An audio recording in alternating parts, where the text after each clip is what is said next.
but no force of will or otherwise counterspells. We see Probe, Ponder, Brainstorm. Yep, it's interesting that he has 4 Saving Grasp. Yeah. That's the real big change.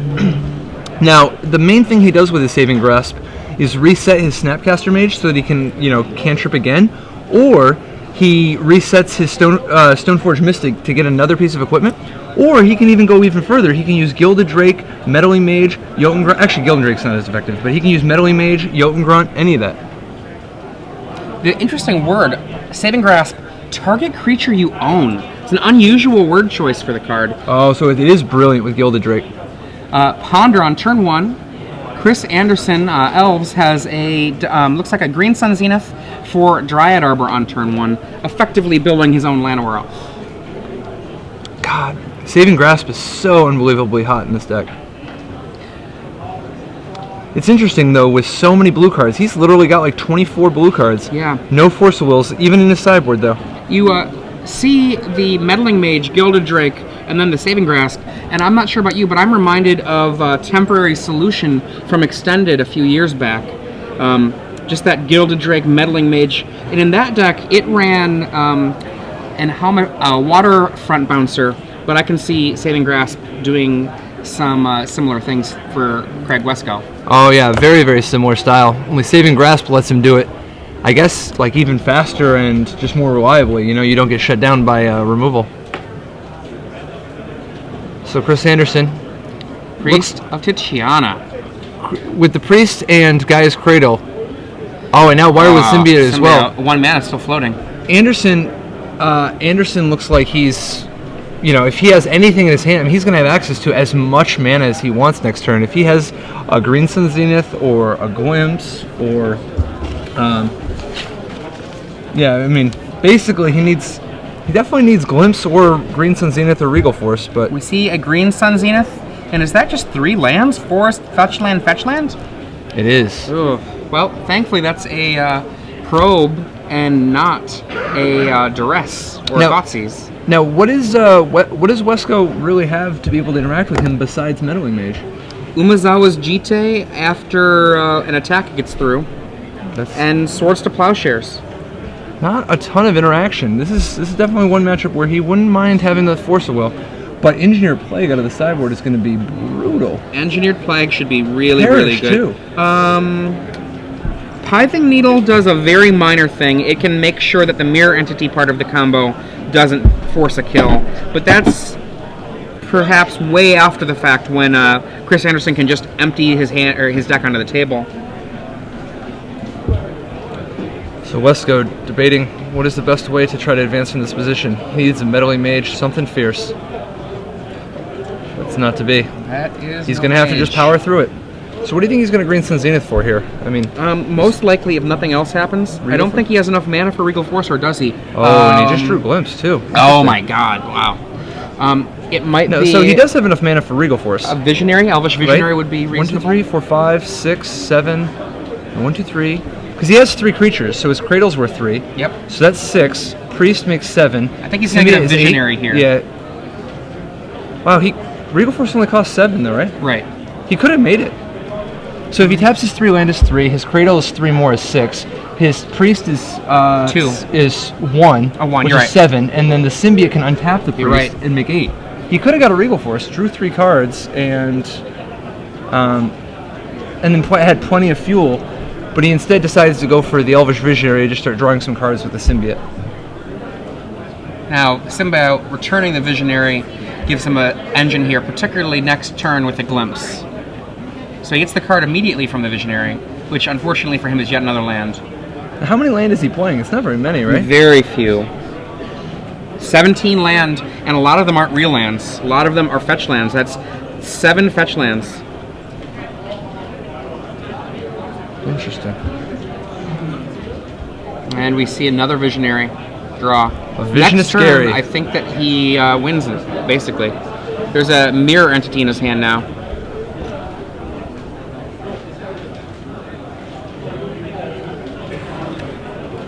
What can Wescoe do?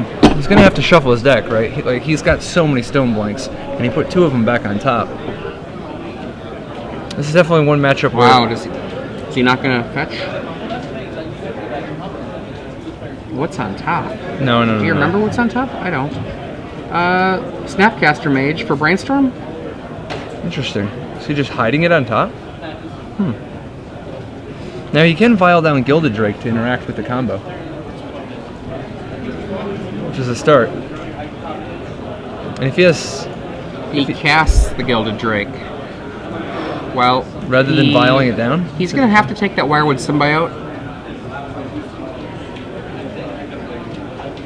He would love to take something else, but Symbiote does protect it.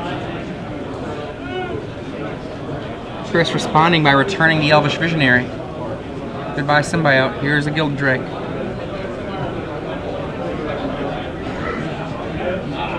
This is really an exciting little deck that Craig Wescoe is playing. Absolutely, this is sweet. He may like his little white weenie more than most, but doesn't mean he isn't going to add a little bit of spice and do it a little differently than most. Like this, he's got the white creatures, but this Saving Grasp stuff, so many sweet combos.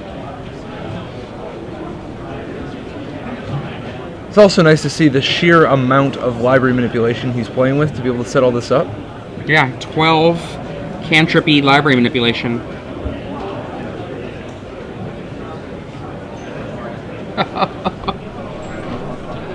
And now that the Symbiote is gone, he can steal the Priest of Titiana as well. And I think we're going to see him use the Saving Grasp, to return the Gilded Drake once again, just to cut down the mana that the Gaia's Cradle from Chris Andersen produces. Just taking that Dryad Arbor. Ooh, he can't even take it yet. You're right. He does flashback. Yeah, Flashback is white. Yeah, he can bounce the Gilded Drake, and then in the future he can use the Gilded Drake to steal the Dryad Arbor to cut it even further. Yep. And goodbye, Drake. Feel that the was same an way exciting about the turn. scene. Holy. Now Chris with a lot of mana still here. I bet you he's going to still Glimpse. Yeah, he might win the game this turn. Yeah. Normally this deck does not operate with this much mana, but normally schmormally. I mean, there's the Glimpse. Well, it doesn't take very much to get going. Yeah. The fact that he already has a Cradle in play, I mean, he's not. If he plays Nettle Sentinel, he draws a Heritage Druid here. Like, he's cooking with gas. Green Sun Zenith there. It's not bad. It's a little slower than what he'd like, but it's not bad. Figuring out his first land for the turn. 2 mana. Is it going to be a Visionary? Yeah, first land. 2 Explore. Draw.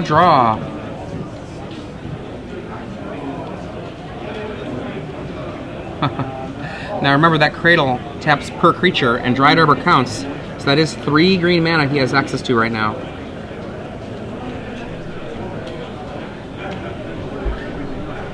We might see a Green Suns here for Heritage Druid. Heritage Druid, definitely an option. Wirewood Symbiote, also on the table. Like, he might want to just get his engine going again. It's tough, though, because he knows that he's facing Gilded Drake. So what's the correct way to play around Gilded Drake? There's also just play Viridian Shaman, destroy one of the vials, and draw a card. He looks like he's Green Sunning.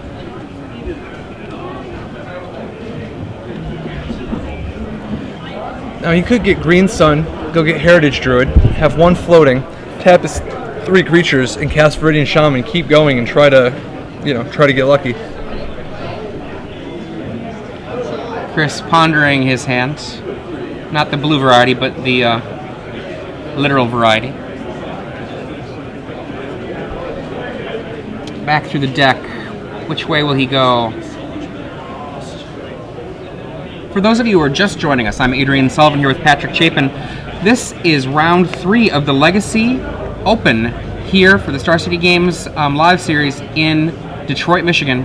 On the left, Craig Wescoe with an exciting Gilded Drake Saving Grasp White Weenie deck.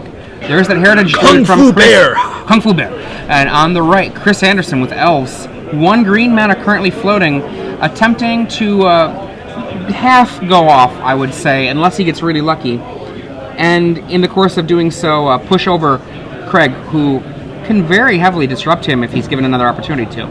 There's the Shaman. 1 green, still floating.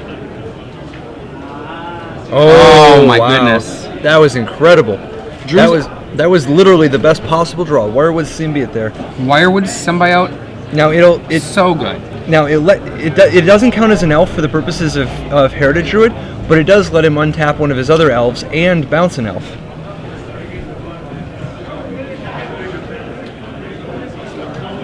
He bounces it, untaps the Triad Arbor. This way he can tap the Dryad Arbor, cast the Heritage Druid, draw another card, and then tap the Heritage Druid, the Nettle Sentinel, and the Viridian Shaman for 3 more green mana to keep going. There's Fyndhorn Elf. Now if he gets... Wow. Now it looks like he's out of gas, but he did commit a ton more to the board, and Wescoe doesn't really have any way to punish him for this at game 1.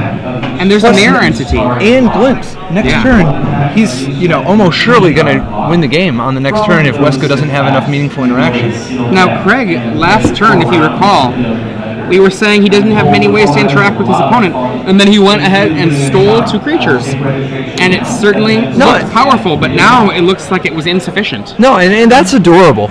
It's cool. No, it is. It's cute. Like, he played a Gilded Drake, he did a Mondo combo, and then his opponent played a Glimpse of Nature and drew 10 cards. But, we'll see. I'm rooting for him, but it does seem like Wescoe knows that game 1 is the really hard game for him. After board, he has Perish and Engineer Plague. I mean, the choice to include Perish in the deck, it's not just for elves. In fact, it's probably just for Maverick, but it exists as a means to do a lot of things. There's a lot of green creatures in this format. So game 2, if he can come back and let's say that we're in this game state and just cast a Perish. Plus, it's not over game 1. I mean, he has another Saving Grasp, so this is a lot of control magics. Yeah, we're going to see a Heritage Druid go away. He's given it the old college effort.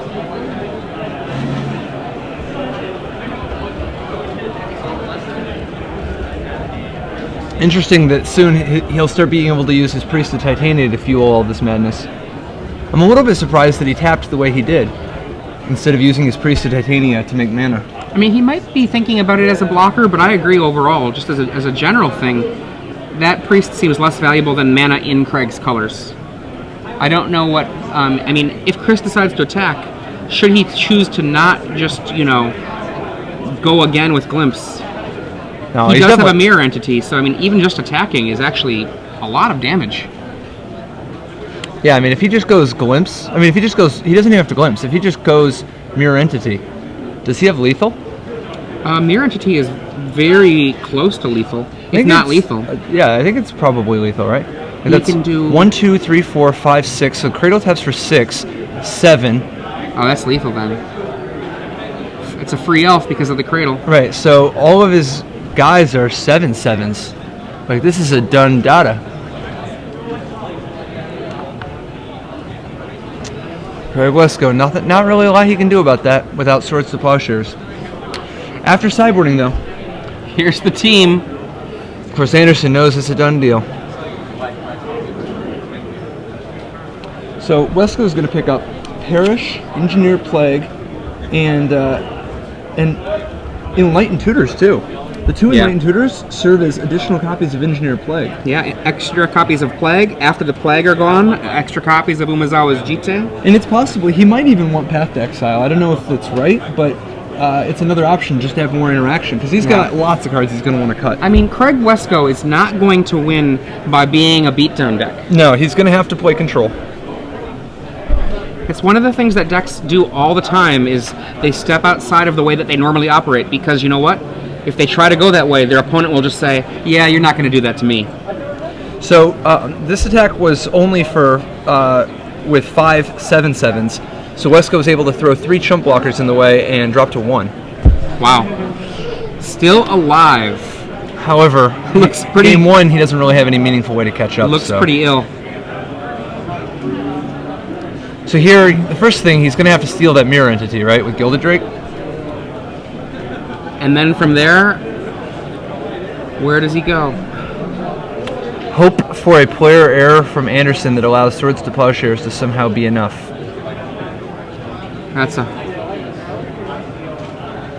There you go. Chris, have this.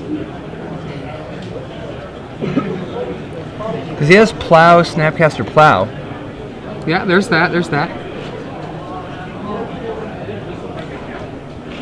For those of you wondering exactly what's going on in Craig Wescoe's side of the board, those are not his mirror entity and Heritage Druid. No, he has been Gilded Drake stealing Chris's cards away from him. So now this lives again. If he goes Plow, Snapcaster, Plow, he can chump with all his guys. Or not chump, but trade with all his guys, because Andersen did not play Glimpse pre-combat to get the Nettle Sentinel in there. That was the mistake. Wow. I realize normally it's weird to play Glimpse when you have no creatures in your hand, but the extra 2 damage would have killed Wescoe from this position. We see a Plow. Plow is going to hit the Gilded Drake.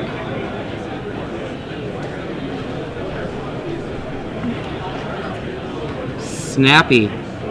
Andersen realizes at this point the mistake he's made.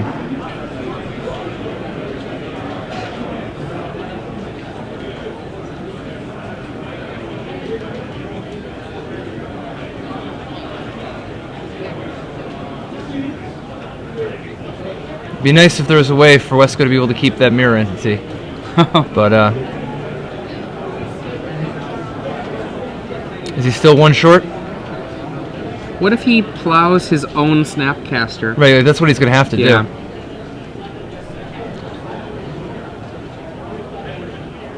And there's the plow on his own Snapcaster. Yep. Only Andersen attacked with Nettle Sentinel also.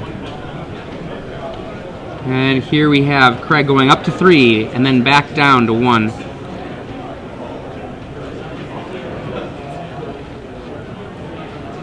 Craig fighting like the Dickens. I think that's it. I don't know that he can do anything else here. He has another Snapcaster. So he's at least... does he have a Gilded Drake too? Yeah. So, like, he can Snapcaster and Ponder, looking for, I guess, something? I mean, there's Plow. Meddling Mage and Plow. So, if he plows and has Snapcaster Mage, he can at least live through the turn again. He is just fighting here. Yep, that mistake on Andersen's part. You can't let a dude like Craig Wescoe, you cannot let that man walk away still breathing, even for, like just a moment. I mean, Craig Wescoe has been, let's say, not to borrow a term, innovating since at least 1999, if not earlier. And when someone has, a good 13 years of Magic just creativity under their belt, as well as a reasonable Pro Tour success, you really have to give that some respect. I mean, he definitely has a different deck building method than he used 13 years ago, but these days he's really found a formula that works for him, just playing White Weenie all of the time, and variations of it. Yeah, here we've got potentially 4 attackers inside the attack step. Gilded Drake, before the attackers are declared, cuts on in. Now this gives Wescoe a creature that can actually block and live. So that now there's 3 attackers. If the Nettle Sentinel blocks the Elvish Visionary, the Snapcaster Mage blocks the Nettle Sentinel blocks the Dryad Arbor. Either way, Snapcaster Mage trades with 1 and Plow hits the other. But then what does he do to survive his own Gilded Drake next turn? Does he have another Saving Grasp in the yard or no? Because we know on top of his library is a Meddling Mage. Yeah, this seems like a very short-term solution. He does not have another Saving Grasp, and he knows there's Meddling Mage on top of his deck. He realizes the mistake he's made. He packs his cards in. Tragic. I mean, he put up a heck of a fight there. Absolutely. Okay, to the sideboard. As you were saying, there is some real value in Enlightened Tutor here to get more of the other sideboard cards. Engineered Plague and Perish are 2 of the black-colored cards he's going to be using here. He has a single Swamp and an Underground Sea in his sideboard as well, so those are going to come in.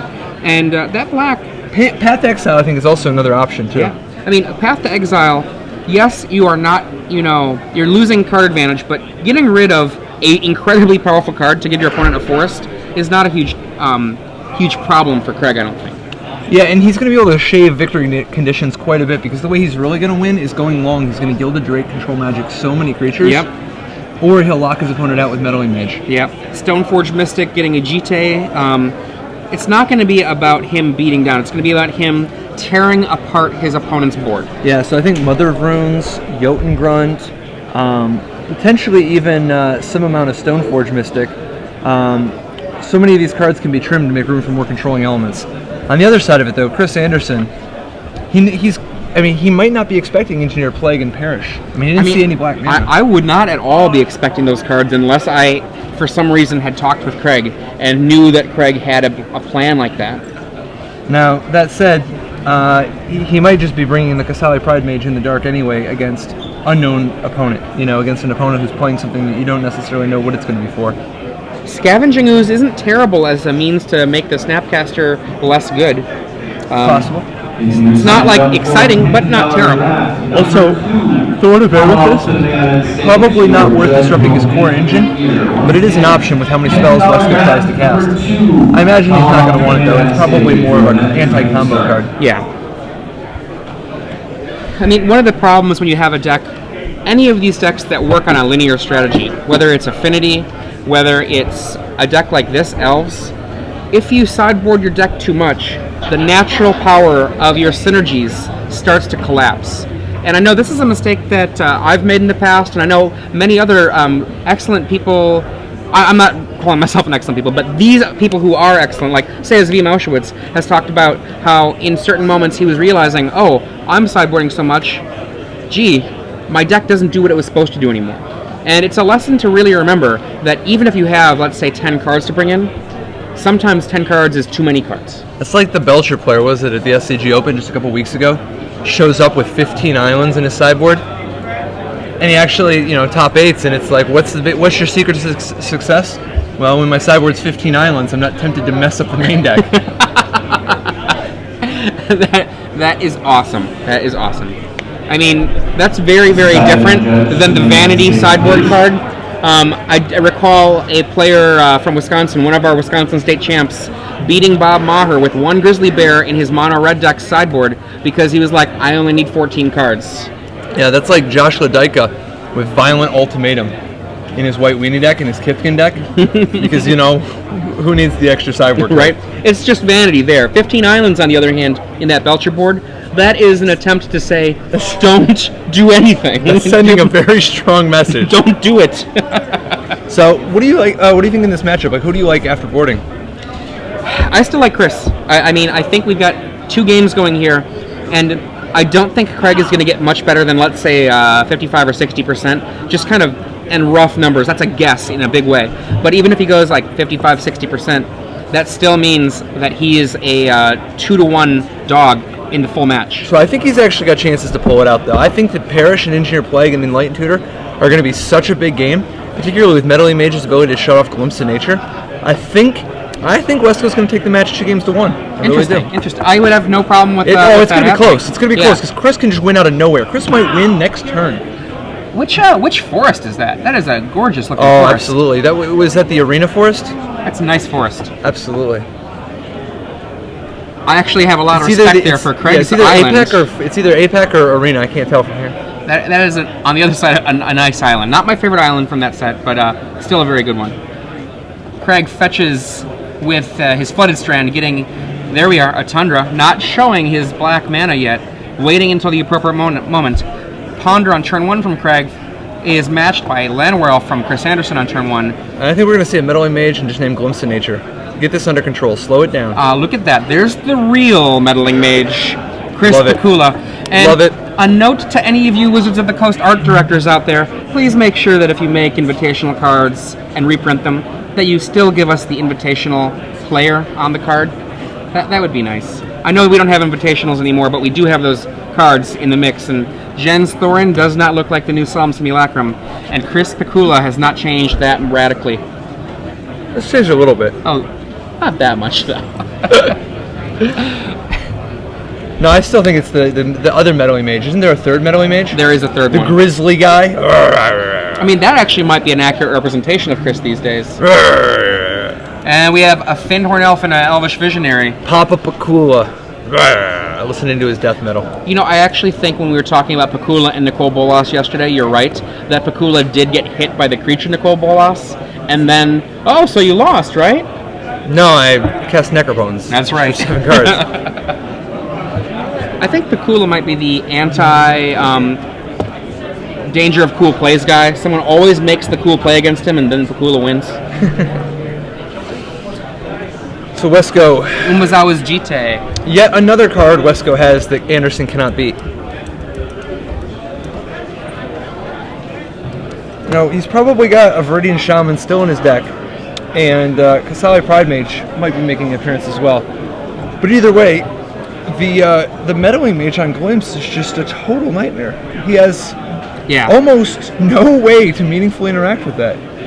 There are the Jedi mind trick Craig Wescoe into blocking and have some sort of I don't know. I'm trying to come up with something and I can't. You know what I'd like to see? I'd like to see him go Green Sun Zenith for 4. I'm gonna go get my Huntmaster of the Fells. Huntmaster of the Fells would ruin Wescoe if you didn't path it or plow it or perish it or anything else. Or Gilded Drake. Oh God, Gilded Drake. Okay, maybe that's the wrong way. No, I think Meddling Mage is just going to be too hard for Chris Andersen. The combination of Meddling Mage, Engineered Plague, Perish, Enlightened Tutor, Jite, he has so many unbeatable elements, so much library manipulation to set them up. As long as Andersen doesn't turn 2 him, or turn 3 him sometimes. I mean, next game is going to be the tough game, though, because Andersen will be the one on the play. Andersen might have won this game on the play if he had that Glimpse in his hand and was on the play, Or as you noted, there was very little reason to not cast that Glimpse game 1 before the attack just to get the 2/2 Nettle Sentinel up. I mean, obviously Chris still won that. Andersen, a great player here, but these can be very close games. Craig almost dug out. Absolutely. It's definitely a game of inches. And he's going to have more weapons this second match. It's going to be more than Chris bringing in. And it's going to be a little bit more blowout-centric after sideboarding just because of the fact that so many of Wescoe's plays are just unbeatable. Andersen has to go balls to the wall, total hyperspeed. And it's worth remembering, too, that in Legacy, the Hosers, they don't mess around in these old cards. No. All right, Gloom, all of your spells cost 3 more. Wait a second, you mean I can't play anything? Well, also, all of your Circles of Protection cost 3 more to use. Wait a second, I can't... Oh, my God.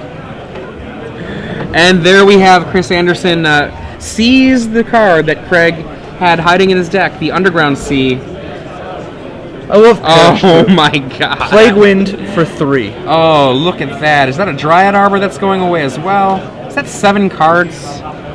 Gristlebrand you. Is this good?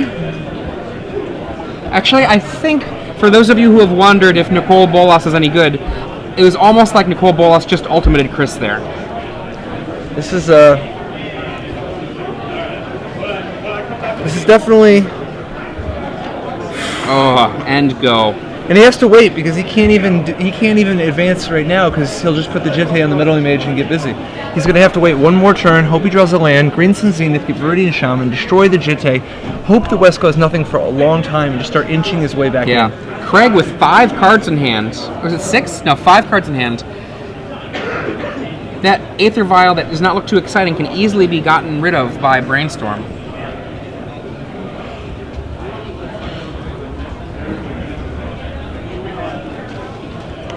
Wescoe, brainstorming again. Yay! Wescoe's deck is sweet. We're gonna have to ask him at some point. What's the origin of this deck? Where did this come from? Did he make this? Is he part of a group of people who made this? Is this from the interwebs? I predict he will tell you that it was largely something he's had kind of in his head as a brainstorm because of Gristlebrand's existence. That's my guess. Grizzlebrand's existence? Because of what? Just being able to steal Grizzlebrand? Yeah, the 4 main deck Drake. It just seems like it's the Saving Grasp having that different wording than any of the other bounce spells. Right. Very interesting with Gilded Drake. The word owner happens so rarely. Brand, not very many cards say owner on them. Well, no. If you're bouncing, all the bounce does. Oh yeah, good point. Right. It's more about the fact that it's not target creature you control; it's target creature you own. Right. Yes. So Chris Andersen, in dire straits.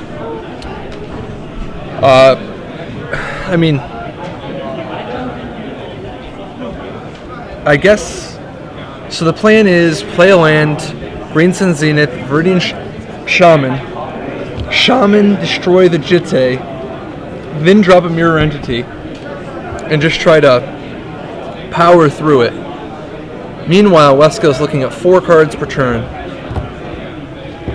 I'm not, you know, if I were a betting man, and I'm not saying I'm not, I think I would lay hundreds to 1 on Wescoe winning this one.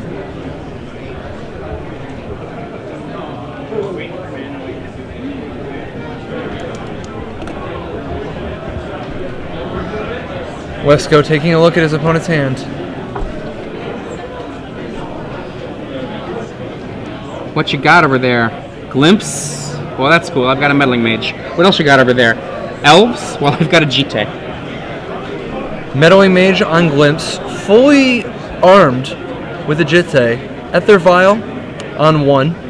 Wescoe stockpiling a hand, trying to find what are the corner cases where Andersen could actually realistically interact. Wescoe removes he's going to remove some number of counters because at this point he just wants to get the damage in case Andersen destroys the Jite. He knows that as long as the Jite is sitting on the table, there's not really a lot Chris can do. Wescoe drops a Stoneforge Mystic because why not? Let's just keep it going. You know, I am not certain how much time there is that's left this round, but you know, at least he's cutting into 22 minutes left. At least he's cutting into the time he's taking up. So Wescoe takes game 2. The Meddling Mage on Glimpse grinds Chris to a halt. Jite removes any possible counterplay after a Perish sweeps the board. A devastating series of haymakers from Craig Wescoe. Back now to the sideboard. Does Chris Andersen change anything? He didn't have Kasali Pride Mage. Does that change? He didn't see anything that would be surprising. The Umezawa's Jite was a card he would have expected. Is this just a verification that he needs a second artifact kill? I mean, it's not clear. He doesn't know that Craig has Engineer Plague yet. Yeah, that's all he knows is just that... he was probably anticipating Jite. What he might not be, what he might have not been fully conscious of was the presence Meddling Mage would have, and I don't think Mortar Pod is the best way to try to fight that. But you never know. He might decide to Mortar Pod. Man, it's too bad he can't like Thornscape Battle Mage or something. You know, with Invasion block as a part of the Magic Online 10th anniversary stuff, I have been playing more Thornscape Battle Mages recently than I have in a very, very long time. It feels good to double kick that thing. Yes! Destroy something, kill something else with damage. Yep. And it's a green card. It doesn't even feel like green should be able to do all that business. A purist like Jamie Wakefield would say, that's not green. But you know what? That's like straight up green's color pie. Unyaro Beasting, you know, Naturalize, all that. So, yesterday you reminded me of the name of the red-white-blue combo, Raka.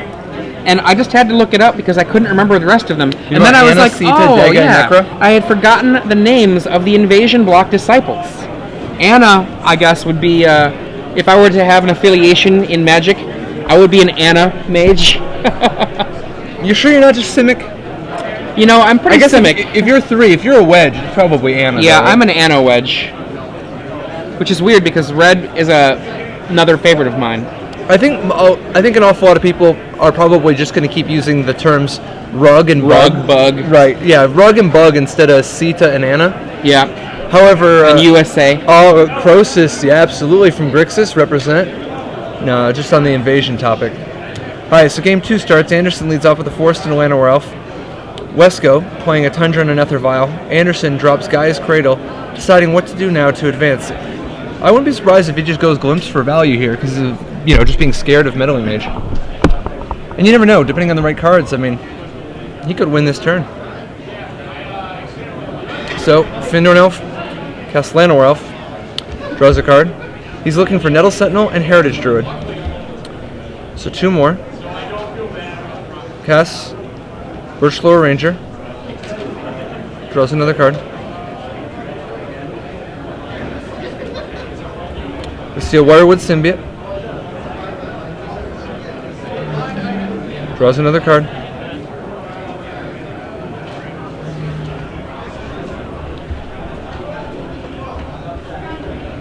So now he makes the mana from his Birchgore Ranger, then uses Wirewood Symbiote to bounce the Birchgore Ranger, untapping the Findorn Elf that is not summoning sick.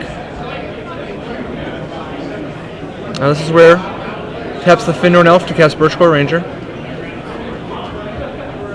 Or not, he doesn't even tap the Findorn Elf, he uses the floating mana. So now he has none in his pool. But he can still cast, he can tap Findorn Elf to cast Heritage Druid. Unfortunately, he didn't draw a Nettle Sentinel, so he's gonna have to stop eventually. But what do you think about Andersen not playing Summoner's Pact?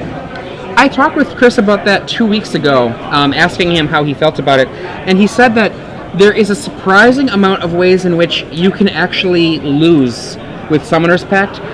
He has played it in the past and tried it out, but he's moved away from it. I know that Matt Sperling swears by Summoner's Pact and Green Sun Zenith, but Chris says he's tried it and just doesn't like it. So another Llanowar Elf comes down, the Birchgore Ranger and the Elf tapping to cast a Symbiote. Now the Symbiote's going to tap the Findorn Elf once again, that isn't summoning sick, bouncing the Llanowar Elf. This gives him another mana, and one last draw.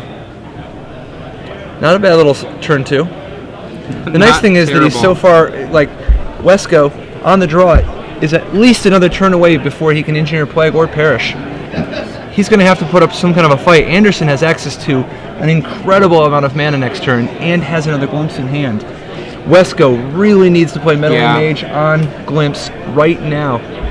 I mean, I think that is the only possible path that Craig can have is Meddling Mage. I don't think anything else will do it for him.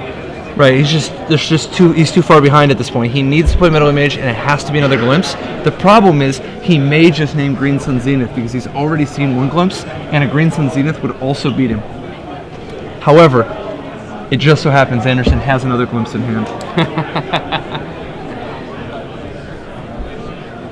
We'll have to see what this Craig is where goes Wescoe's going to have to open up Chris Andersen's soul and peer into it.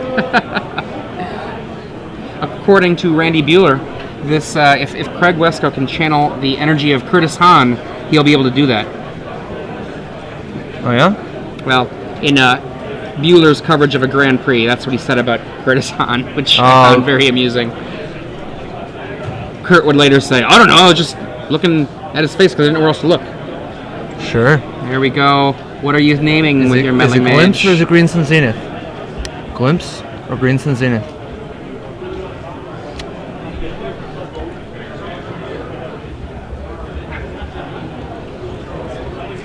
It's also possible that he names Glimpse just because he doesn't know how many Green Sun Zeniths are in Andersen's deck. Waiting for word from our director and the table judge. Well, I think the first thing we're going to see the first thing we're going to see is a Glimpse. Mirror Entity, and sure. I think we might have seen the end of the game now. This is going to be a really big turn. Now, because Mirror Entity was named, he's not going to be able to actually end the game. He's just going to be able to put all of his cards in play and draw lots of cards. Like, he doesn't have any way to win right now. Yeah, his only method of winning is waiting a turn and attacking, because the Mirror Entity as a path to victory would be, who needs to wait? I'll just make everything huge, and whatever I already had will do the work. Yep, but Wescoe, because he has access to Perish, can come back from any of these situations. The key is going to be Andersen not only committing a board that can kill Wescoe in one hit, but having enough cards in his hand to be able to finish the job. Wescoe certainly not in the worst position, considering.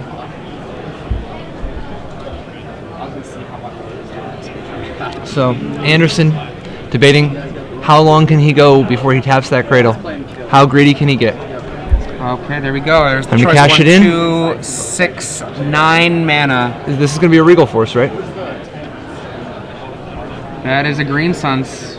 Yeah, he's green sunning for Regal Force with one in the pool, I would imagine.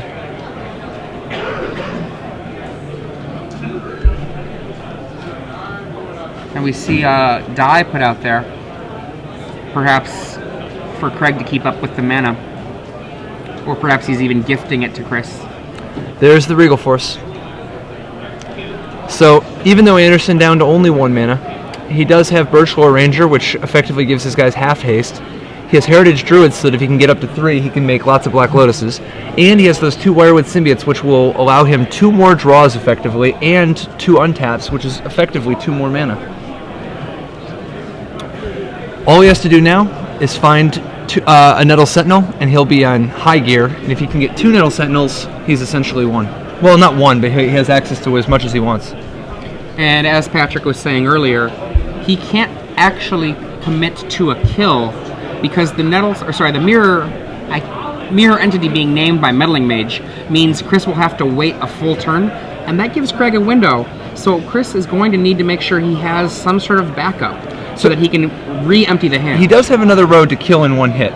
If he can actually just go looping where he gets enough Nettle Sentinels that he can make as much mana as he wants and draw his whole deck, he can just Mortar Pod Wescoe 19 times. Fair. That's absolutely fair.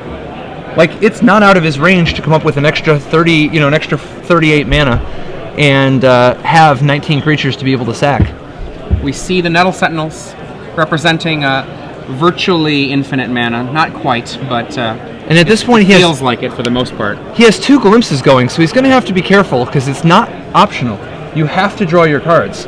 So there's a limit to how many elves he can actually cast this game. However, I think he's going to have more than enough. The big thing he's got to do is be careful to not mess up his mana, because as long as he hasn't drawn Gaia's Cradle yet, he can sacrifice his Cradle to go get another one to make an incredible amount of mana. The one crop rotation in the deck there specifically for that purpose. Now he only has 2 Cradles though, so if he ever draws the other Cradle, that option's off. And he might have already drawn it, and that's why he's just going full speed. It might already be too late.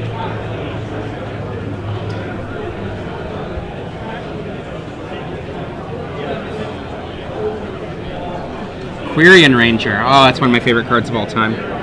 So at this point, every elf is serving as a Dark Ritual. Spend 1 mana, get 3, plus you draw 2 cards. They're just going to keep snowballing together. I think usually aren't you supposed to spend 1 mana, get 3 mana, and sack a creature? Isn't that what we do these days? The limiting resource here is, of course, cards left in Andersen's deck. At this point, he can draw as many cards as he wants and make an incredible amount of mana. The limiting factor is that eventually he's not going to have any more cards left in his deck, and he's going to have to stop drawing. And he's going to want to save himself a card or 2 at the end so that he can actually attack and potentially attack again if he needs to, unless he is confident that he can actually get a Mortar Pod big enough to finish the job. Let's say that you think that you can't get a Mortar Pod to win this moment. Do you just leave nothing back and hope that Craig doesn't have the Perish? Well, remember, he has Green Sun Zenith, so he's never going to get decked. Right. As long as he leaves at least 1 card in his deck, he can Green Sun Zenith over and over and over again.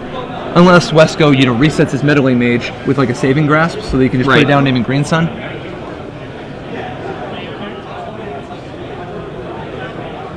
There's the Mortar Pod. Now they're going to settle up on how much mana they actually have. Does Andersen have 38 colorless mana? He actually, if he goes and kills the Meddling Mage... Oh yeah, he can just shoot the Meddling Mage twice, play Mirror Entity, and it's a done deal. Although, I don't know, does he have enough untapped guys? Those 2 Symbiotes are pretty big.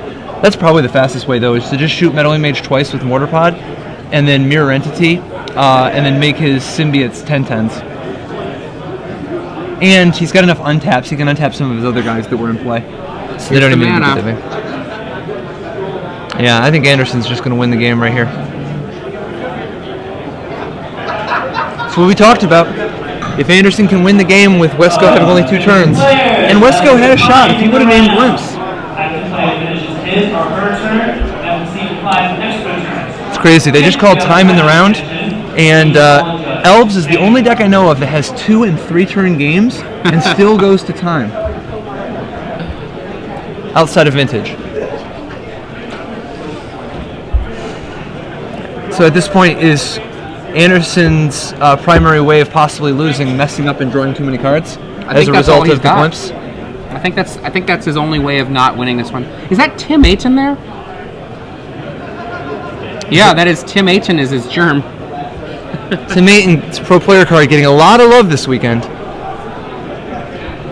Little known fact, but I think Tim Ayton's Pro Player card is the most valuable Pro Player card. Really? Because it is the rarest. Huh. If that's that would be very awesome, honestly. There we go. He can't do the Mirror Entity yet. You gotta finish things off. There you go. 1. Equip again. to this Quirion Ranger.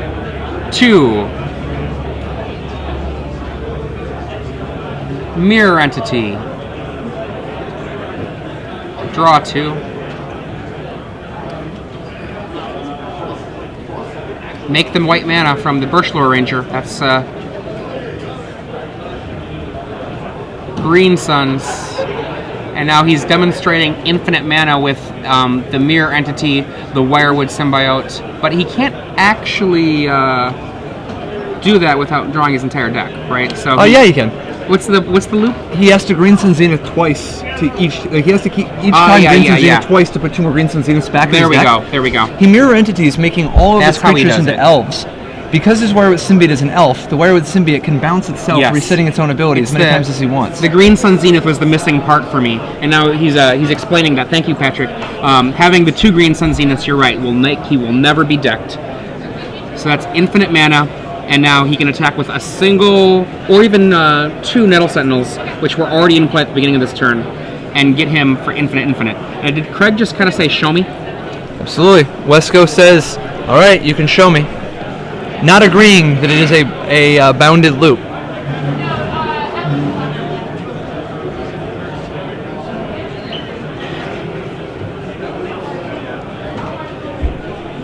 It's always interesting seeing the period of discussion that takes place when one player's trying to explain to the other, no, you've lost. It's over. But Wescoe, knowing that the huge number of order of operations means that Chris Andersen could potentially mess this up in a variety of ways. Andersen, though, not exactly his first rodeo. I got a feeling he's going to execute it correctly. Absolutely. I mean, people have mis-executed their kills in this kind of situation before, and then still gone on to win, say, tournaments. Steve Sadin, I believe, was at the Grand Prix Columbus that he won, was told to execute the kill and realized he didn't know how to do it. That was his first round of that Legacy Grand Prix, but went on to win it because afterwards he was like, well, I killed him by attacking, and how do I do this again? Someone showed him, and that's all it took. So it looks like Wescoe finally concedes. He's like, look at this. Wow, 1 turn away. Chris Andersen, a little smile. Impressive. Even Craig there with a little smile. Absolutely. It's like that was the coin flip game, right? Turn 2 Meddling Mage, turn 3 Engineer Plague would not have been enough because he died on turn 3 through the Meddling Mage. Wow. And Gaddock and Mind Sensor are not huge methods of interaction. They're very minor. Caleb, on the other hand, huge favorite game 1. Yeah. And, or at least a favorite game 1. And then his sideboard is a little spicier than the one we just saw. He has Jitte, which can be a good backup plan against these creature decks, but also destroy other people's Jittes.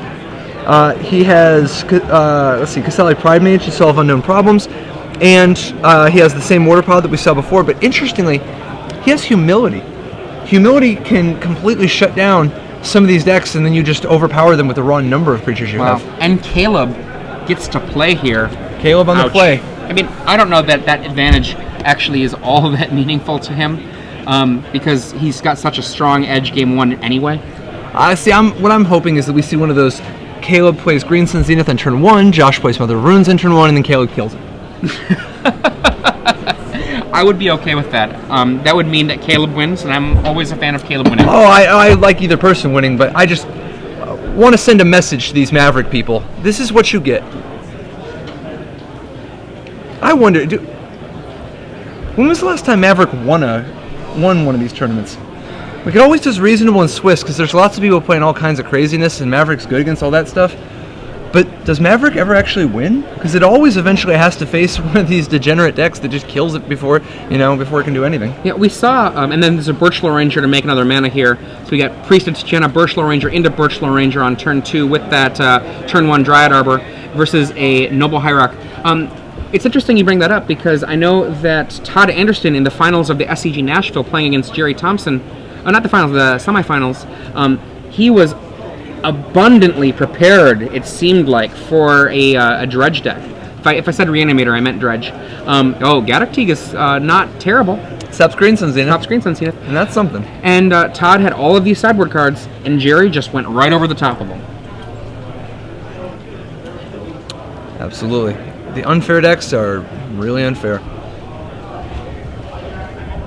Now this is a respectable start. A Wasteland to disrupt his mana. Josh is accelerating. He's got Gaddock Teeg to stop Green Sun Zenith. And Caleb even has the Green Sun Zenith in hand. Mirror Entity. Unfortunately, he has Mirror Entity, which is threatening to kill Josh this turn if he doesn't next turn if he doesn't have a plow. Plow. Or a path. One path, that's 5 cards. And I mean, Glansman could survive the turn by throwing blockers in the way, but all that does is stall the Doom.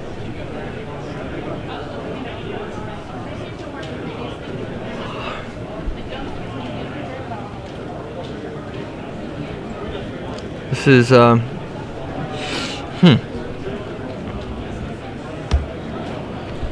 Gaddock Teeg comes on in. Gaddock Teeg gives him the business. Take It's a 3. little bit of an ambitious attack, I think. Is he that sure he's not going to need the blocker?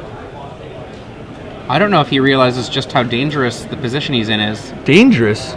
Isn't he just dead? Death is dangerous. And we have another land from That's Caleb. 1, 2, 3, 4, 5, 6, 7. He's going to attack with 4 7/7s. And he's doing the math himself, just making sure he's got the kill. That is an ambitious attack. But alright. You know, here we go.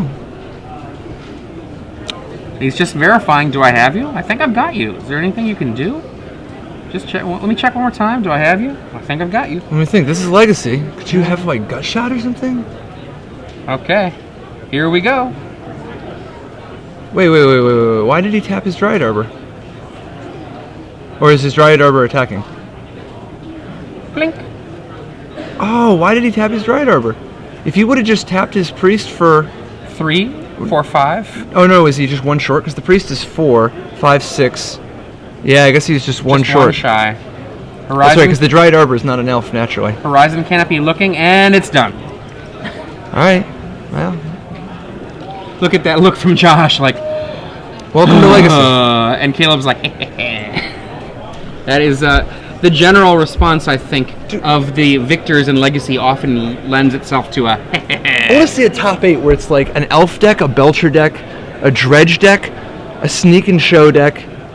a bunch of black hats and then 1 white hat.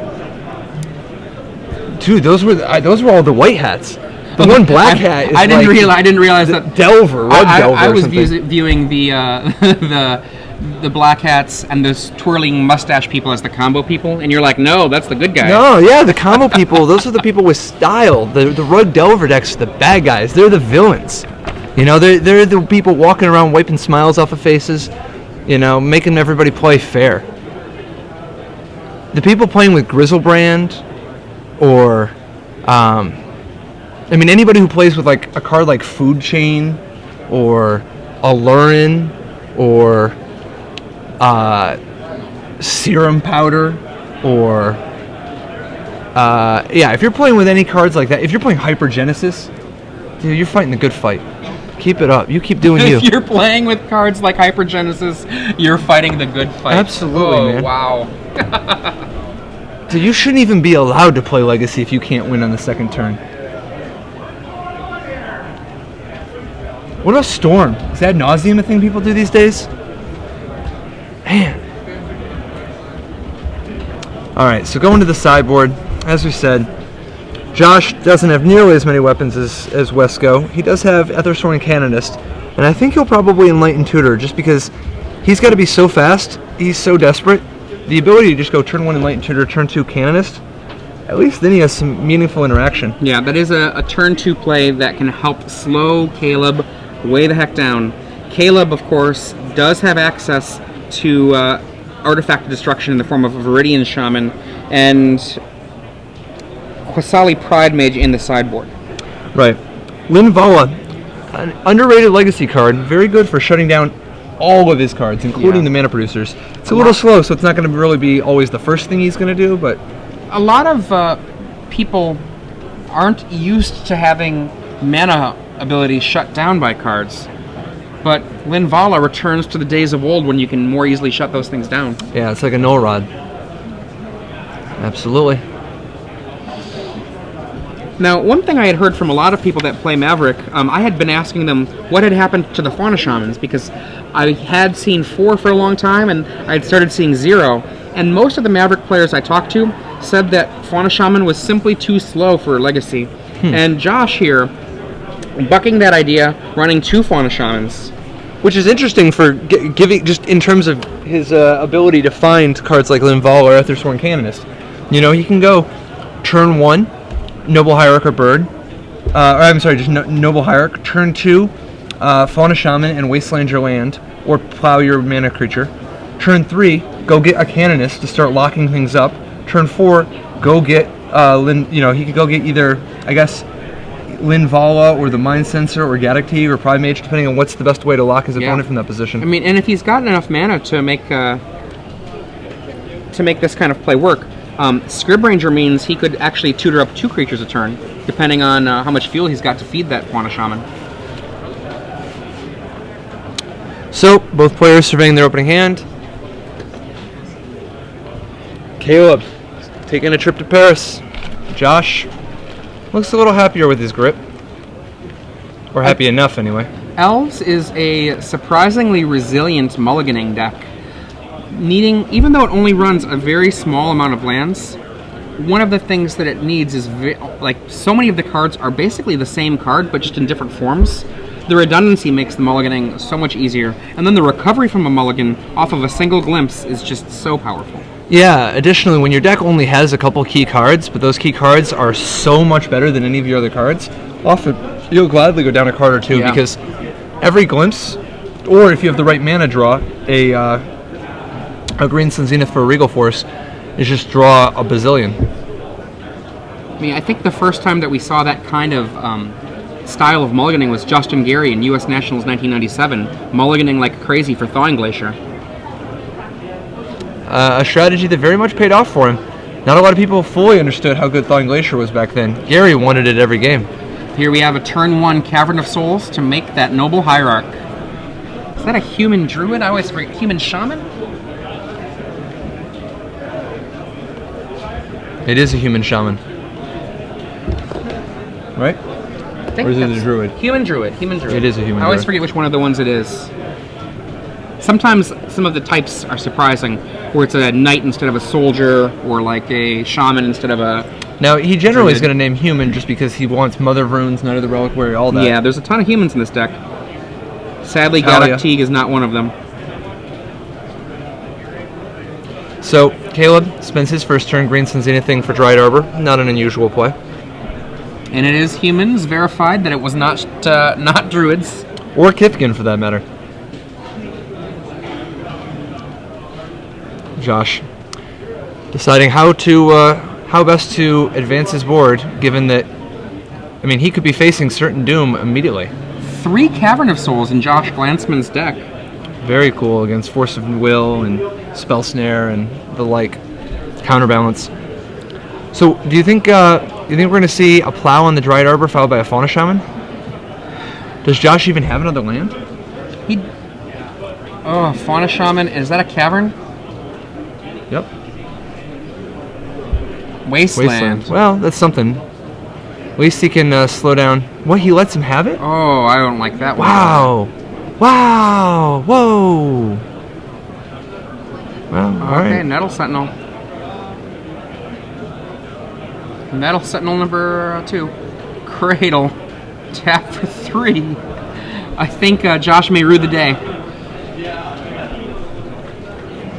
Well, the thing is, though, Caleb has Jitte, but he wants to wait and do it all in one turn. Because otherwise that Fauna Shaman is just going to go find a Shaman and destroy it.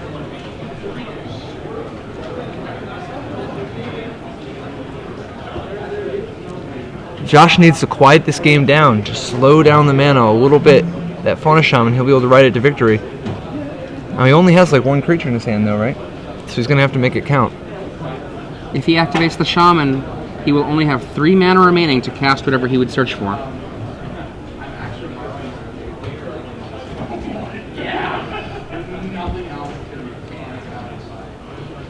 Perhaps a Knight of the Reliquary? Probably like maybe like an Ethersworn Canonist just to slow things There down. we go. And There we maybe go. waste After the Sworn cradle? Canonist and Wasteland the Gaia's Cradle? It's a reasonable play. You've played Gaia's Cradle quite a few times in your past, I think. Or was it just the once? I've played it a few times. Absolutely. I like lands that tap for more than 1 mana.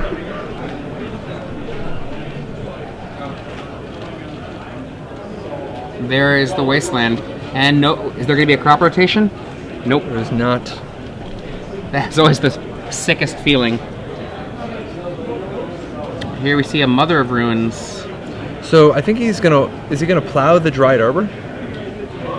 He does not. He wants to wait again. But that's okay. It's not overtly wrong or anything. It's just the way he wants to play it, and it looks like he just wants to try to keep like a Heritage Druid off the table, or I guess protect himself from a Jitte. Who's laughing now?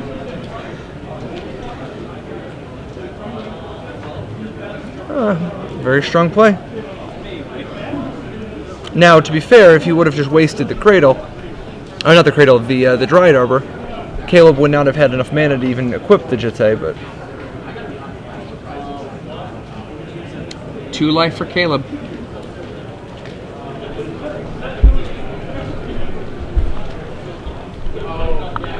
And you're going to see the loss of a knight for... probably a Shaman. Something to destroy that Jitte, because the Jitte is Caleb's best action at the moment. He might also, I mean, it's possible there's harmonics. Linvala will shut down the Dried Arbor, and with the Mother of Runes can protect Josh with a block. Right. What else? Is there anything... He has to have the land in hand? Does he have the land? Probably. Yeah, this is going to be very powerful. If he's got the land, he's going to essentially lock out just about all of Caleb's counterplay, and the Mother of Runes ensures that Jitte can't get a hit in. Well played on Josh's part. Patient. He knew what was important. He knew if he just waited, that he didn't need the value from plowing. He could just wait and... Cavern. Linvala. And the sad little Dryad Arbor becoming a pretty anemic creature. It's an angelic Cavern of Souls. Because you never know. Force of Will? You never know.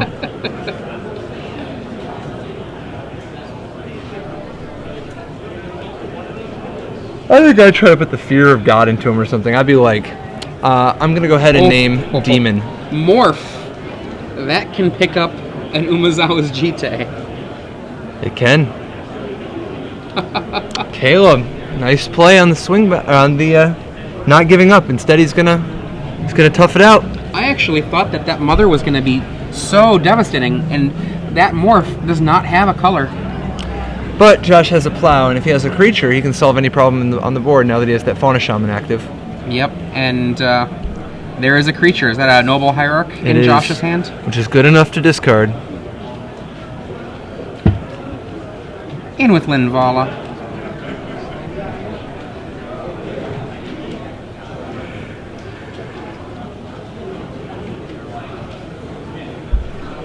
Josh with a Ice Age Swords to Plowshares in his hand.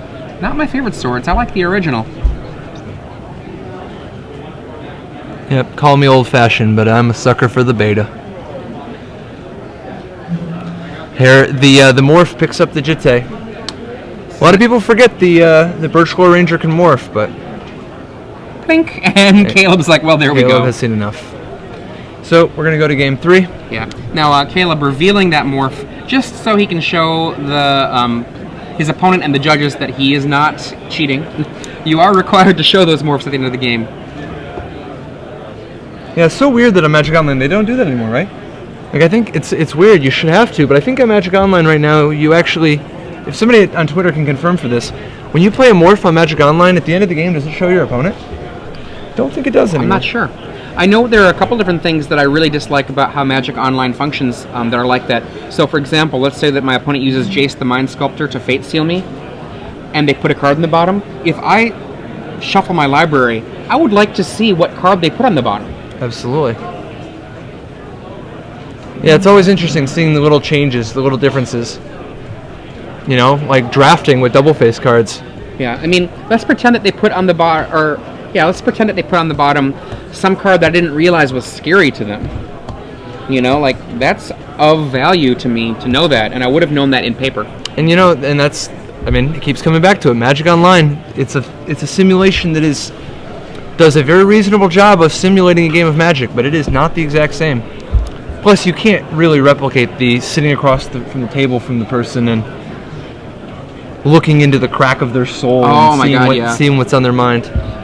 One thing that's really interesting, Brad Nelson was telling, I think, his legion of Twitter followers what a different experience he has if his opponent doesn't know who he is. He's more likely, whether he's, you know, using a secondary account or whether he's, you know, playing against someone who just doesn't know Smurfing. FF Freak, right?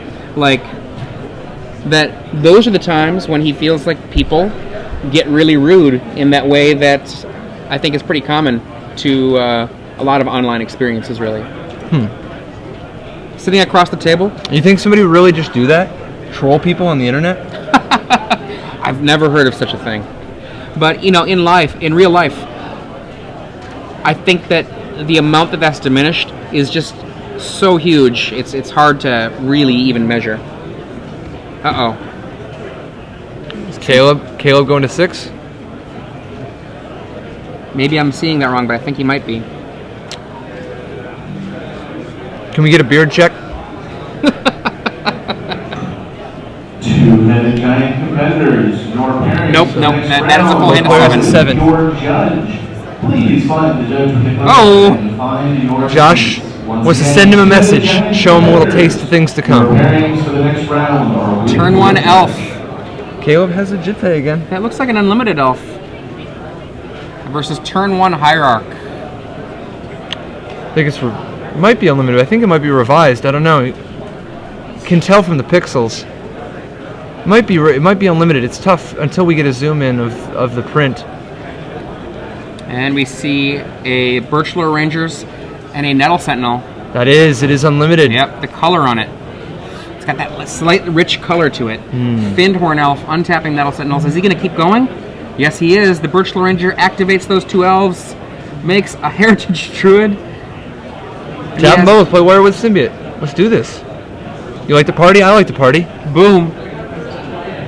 And now he can untap another creature, should he wish to. This Llanowar Elf, perhaps, to return a elf to his hand to untap that creature. Doesn't really get him anywhere, though, right? Like, if he can't play the Jitte this turn, then you might as well just ship.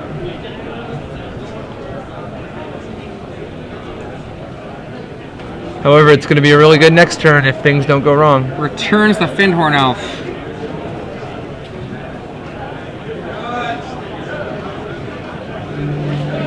Alright. I guess it just makes his Findhorn Elf be untapped instead of his Llanowar Elf.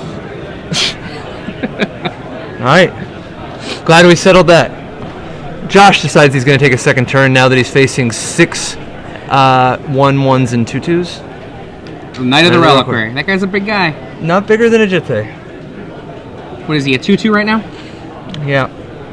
And I think this active Jitte is going to be a complete nightmare for Josh if he doesn't answer it very quickly. Yeah, I mean, good lord. The Noble Hierarch gets shot down right away. Knight of the Reliquary might actually get shot down right away. Yeah, because if he tries blocking with the Knight will die. Yeah. And so will the Hierarch. The best he could do is just wait and force him to use both counters on the Knight, which will give him another mana because of the Hierarch. And the Knight does represent the same mana acceleration as the Noble Hierarch. Absolutely. Plus, the Knight could potentially grow out of Jitte range if you let it live, so that's got to be the first target. And Caleb doing some math. I wonder if he's drawn a card that makes the Jitte play perhaps secondary. Wow. If he drew something better than the Jitte play here, then Josh is double dead. In a World of Hurt. What is that card? I can't see. Is that a Green Sun Zenith? Very interesting. 3, 4, 5, 6.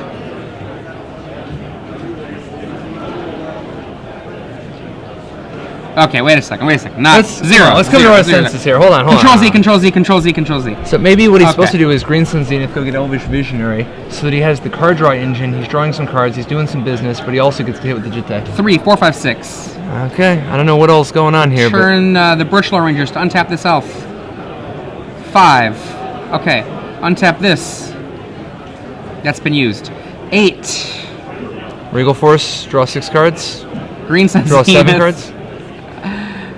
It's for all of the manas. Yep, so draw 7 cards. He has not yet laid a land this turn.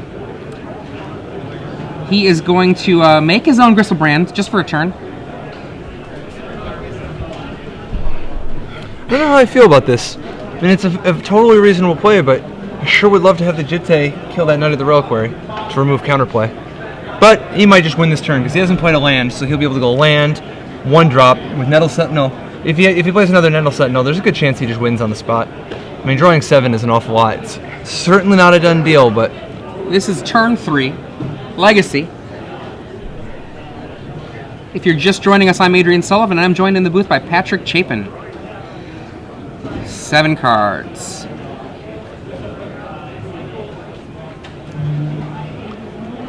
There's some land. There's a Llanowar Elf. There's a Glimpse of Nature. Yes, I mean, all this is cool. And, and it is. That's cool. But, like, a Jitte would just remove Josh's counterplay. Probably is not going to matter. But, at the same time, now Josh can play a Lin Vol or something. But 7 cards, Patrick. 7 cards. I know, but you could have drew, like, 10 next turn. And the Knight of the Reliquary does have the ability to, if Caleb does not have a Wasteland in play, I don't know if he has any in his deck. No Wastelands. If Caleb does not realize that there's a Maze of it that can shut down a Jitte, Josh can just maze away the Jitte as a possible answer. Granted, that does not solve the everything else that's going on here. 1, 2, 3 cards. Glimpse. 2 mana remaining. Wow, this was a really bad way to do this. He did this in the wrong... I mean, he could have played the Glimpse for free earlier. And just drew some extra cards. Visionary. Draw. Alright. 1 remaining. This goes out to Bing Luke. Luke Bing, who probably realizes that 4 mana. This play could have been the other way. Alright, so another Glimpse. Glimpse number 2. 3 mana. Priest of Titania. 1 mana. 2 cards. 4. Keep it going. And a Heritage Druid. 3 mana remain. Every 1-drop elf adds 2 mana and 2 6. cards. Make that 5.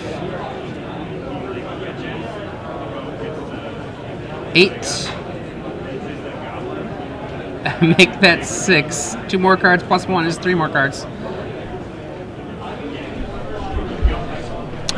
So do you guys want to learn how to play Magic? It's this game where people play a lot of elves and draw a lot of cards. 9. Birchlaw down to 8. Now this is locked up at this point, right? I mean, I'm not sure if I can conceive of a way for Caleb to not win here. Crop rotation for Cradle. Boom. And I believe he might have enough mana here to do whatever he wants for the rest of his life now. Now all he's looking for is a mirror entity, right? He's got the Birchlaw Ranger for the white mana. He's got a ton of mana here. Does he have an insect in play? Not yet. Looking for the Wirewood Symbiote, which he's got Green Suns in his hand. That's a demonstrable infinite mana. He started the turn with a creature in play that I believe one of those Nettle Sentinels was in play before. Wait, no, he has a symbiote buried under there. Okay. Yeah, he played a symbiote on Then turn it's 2. over. It's over right now. Well, he can't go get... Yeah, he can't go get the mirror entity yet. Like, you can't get that with the Green Sun, so he still has to but dig. he'll get there. He'll get there. Yeah. Surely he's just going to draw as many cards as he wants. Oh, I forgot to shuffle this in. Give me a second to shuffle this in so you can cut it afterwards. When Green Sun Zenith and the other Zeniths first started seeing play, there sure were a lot of them that would be in the graveyard after they got cast, simply because they were forgotten. Yeah, people weren't quite used to the new mechanic yet.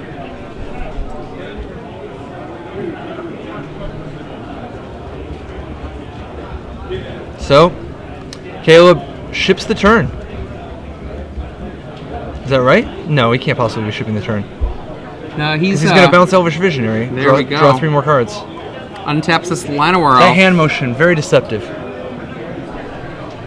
and turns his Wirewood Symbiote upside down, inside out, right side up. 3 mana. Visionary, draw. It's 3 more cards. I've lost track of how much mana he's got, but he's got effectively whatever he wants. Oodles of mana. And the 3rd Nettle Sentinel. If 2 weren't enough.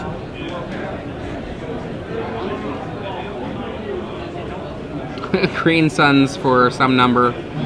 Probably another symbiote. There it is. And remember, the Green Suns goes back in.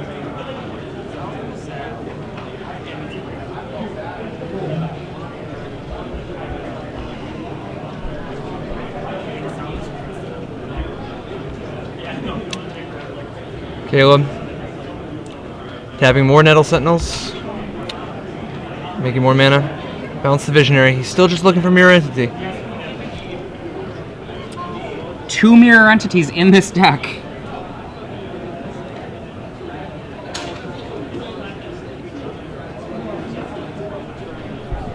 Caleb being very careful, very precise. Doesn't want to mess this up. Which creatures he's thinking? Which ones were the ones that were in play to begin with? Once again, Magic players, at 30 o'clock today, we will be running. There he is, untapped with that. Untapping the Birchlore Ranger with his Wirewood Symbiote. The format is a lot of fun. It's $30 to play. Mortar Pod. 3 o'clock. This sounds like something you'd like to do. Come on and talk to me. Plays a Nettle Sentinel. He's continuing to just dig through his deck. Eventually Mirror Entity will join the party. Visionary. He's actually surprisingly light on gas, but still has probably almost surely enough to not fizzle. There's another 3 cards. There we go. Make some mana. Show you the Mirror Entity. Once again, we're in the stage of the game where the elf player tries to reason with his opponent.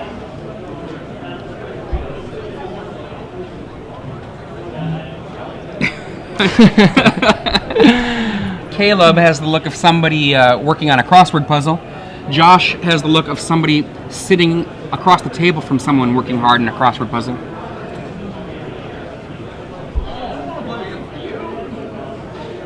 Okay, Josh backs his cards in. And that's the end of the match. Caleb with Elves defeats Maverick 2-1. These Elf decks, definitely explosive, particularly against a field without Force of Wills.